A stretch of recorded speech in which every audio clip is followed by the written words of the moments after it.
नमस्कार दोस्तों, स्वागत है आपका हिंदी नॉलेज शो में। तो दोस्तों, भारत ने पश्चिमी देशों के धुएं निकलवा दिए हैं। ये बात मैं नहीं, इस खबर को सुनने के बाद आप लोग भी कहोगे। और इसका सबसे बड़ा कारण यह है कि पिछले 3 दिनों के अंदर भारत रूस को बर्बादी के मुंह से बाहर निकाल लाया है। और मजेदार बात यह है कि पश्चिमी देशों के न्यूज चैनल, पत्रकार और बड़े बड़े न्यूज़पेपर सब ये बात कह रहे हैं कि पश्चिमी देशों को भारत के खिलाफ कड़ी कार्रवाई करनी चाहिए, भारत पर प्रतिबंध लगाने चाहिए। यहां तक कि ब्रिटेन की सरकार के मंत्रियों ने तो यह भी कहा है कि जी भारत से हम डिसअपॉइंटेड है। भारत ने यहां पर रूस का साथ दिया है, लेकिन फिर भी इनमें से कोई भी देश भारत के खिलाफ ना तो प्रतिबंध लगा सकता है, ना ही भारत के खिलाफ कोई कड़ी कार्रवाई कर सकता है। इसके पीछे कारण है।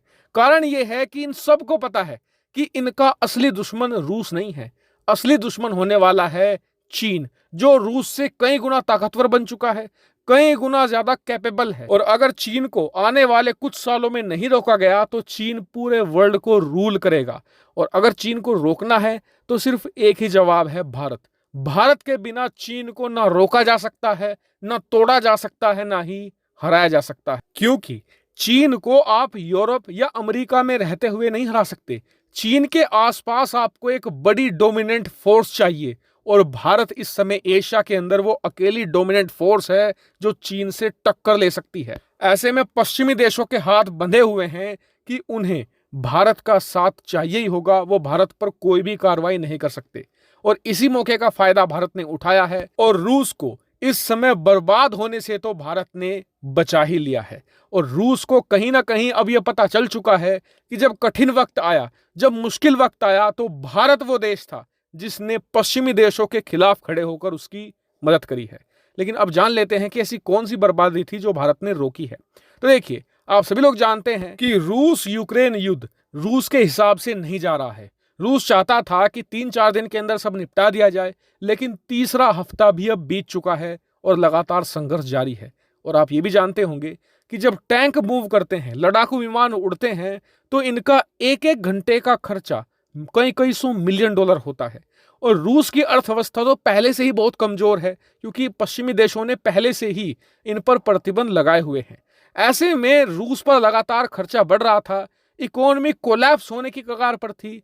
रूस ने इसी डर से अपना स्टॉक मार्केट तक अब तक नहीं खोला है, क्योंकि खोलते ही इकोनॉमी एकदम कोलैप्स है इनकी। और इसीलिए लंबा चलता युद्ध और बर्बाद होती अर्थव्यवस्था रूस को तबाही की तरफ ले जा रही थी। लेकिन इसी बीच भारत इनके लिए एक बड़ा दूत बनकर सामने आया है। दरअसल रूस ने भारत को ऑफर यह दिया था कि जी अमेरिका हमसे तेल नहीं खरीद रहा, पश्चिमी देश हमसे कम तेल खरीद रहे हैं, ऐसे में हमारी कमाई का एकमात्र जरिया तो तेल बेचना ही है। आप हमसे तेल खरीद लीजिए, हम आपको डिस्काउंटेड रेट पर देंगे। और इसलिए भारत ने 3 दिन पहले करीबन 5 मिलियन बैरल तेल इनसे खरीद लिया था। लेकिन भारत अब यही नहीं रुकने वाला। बताया जा रहा है कि भारत करीबन 15 मिलियन बैरल और ज्यादा तेल रूस से खरीदने जा रहा है। सब कुछ ऑलमोस्ट कंफर्म है। और इससे भारत को भी बहुत भयंकर फायदा होगा, क्योंकि अंतरराष्ट्रीय मार्केट में इस समय जो भी तेल की कीमतें हैं करीबन 100 से लेकर 110 बैरल पर डॉलर, उससे करीबन 25 से लेकर 26 डॉलर पर बैरल की हमें कम रेट में तेल मिल रहा है। यानी कि अगर हम सऊदी से खरीदते तो हमें 100 डॉलर का मिलता, हम रूस से खरीद रहे हैं तो हमें 74 से लेकर 75 डॉलर पर बैरल तेल मिल रहा है। यानी कि हमारी भी भयंकर कमाई हो रही है इसमें। इतना ही नहीं, भारत ने बहुत समझदारी से तेल खरीदा है। पहले हमने 5 मिलियन खरीदा, फिर हमने 15 का ऑर्डर दिया, और आने वाले समय में ऐसे ही धीरे धीरे करके हम ऑर्डर बढ़ाएंगे। क्योंकि अगर हम मान लीजिए एक साथ 60-70 मिलियन बैरल का ऑर्डर एक साथ दे देते तो ये दुनिया भर में एक बड़ी हेडलाइन बनती। और भारत की छवि क्या बनती कि जी रूस यूक्रेन युद्ध में भारत रूस की मदद कर रहा है, रूस को पैसा प्रोवाइड करा रहा है, जिससे कि उस पैसे का इस्तेमाल यूक्रेन के अंदर लोगों को मारने के लिए किया जा रहा है। भारत की छवि बहुत निगेटिव हो जाती। ऐसे में भारत यहाँ पर धीरे धीरे कदम बढ़ा रहा है। और देखिए, इससे भारत के 2 फायदे हैं। पहला फायदा तो ये कि हमें सस्ती कीमत पे तेल मिल गया। दूसरा फायदा ये है कि हमने जो पेमेंट की है वो डॉलर में नहीं की, भारतीय रुपए में करी है। अब रूस भारत से भारत का रुपया लेगा, फिर उसी रुपये से भारत से खाने पीने की चीजें खरीदेगा, या फिर रूस के लोगों की आम मर्रा की जिंदगी में जो जरूरत की चीजें हैं जो पश्चिमी देशों से आनी बंद हो गई है, वो भारत से मंगाएगा।